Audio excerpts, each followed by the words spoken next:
Hey friends, as part of this series of me documenting the creation of my portfolio, I've reached one of the most important pages of my product designer portfolio, and that is the case study. And I've struggled with this page time and time again, but I wanted to just share with you guys some of the progress I've been making, and definitely get notes if anyone has any sort of notes. I'd love to hear them, especially from the experts that are following me. But first and foremost, I kind of tried to break it down, right? Because I didn't write so much yet. But what I wanted to do was like, okay, let me go ahead and just design the different content blocks, as you can see on the left side. So I kind of nailed them down as content blocks. One, I have like my intro image, and I have a little bit of like, okay, this is a product design thing, this is what I've done.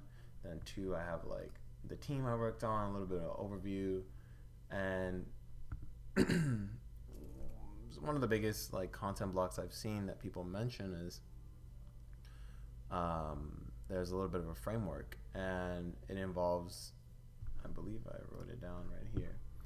It involves first presenting the problem, explaining what I did, a lot of proof of concept, how did I do it, with visual thinking, and then the results.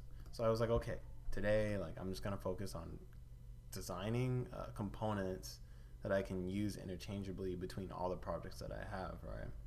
So I was like, okay, we can have like an individual component for like the challenges, because it's most likely gonna be distilled in a scannable format.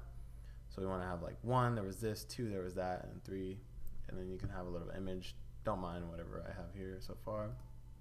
Then three, to show the context, like we're gonna have like a big image and like a little bit of a title, and then like two small images where the users can click in to see.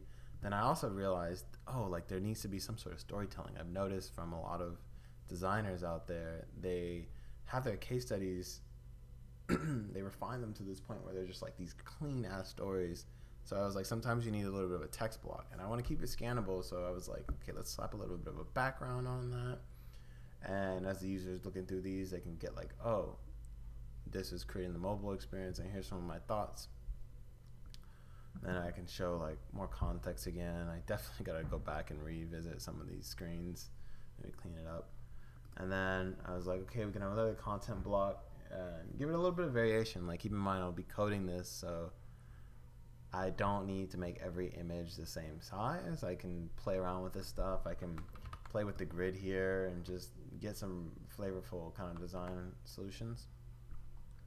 And honestly, I thought, okay, that's probably enough content blocks. Like, it's not going to get too crazy unless I start really doing some custom shit. But at the end, have a little bit of a retrospective kind of block where it just shows like, okay, this is what I learned from it.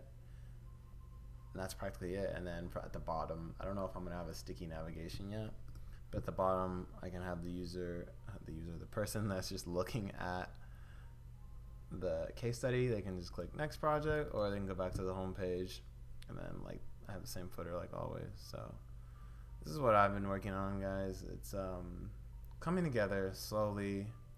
I'm definitely thinking this through and just like trying to nail something. But yeah, thanks for watching, and I'll catch you guys on my next YouTube episode.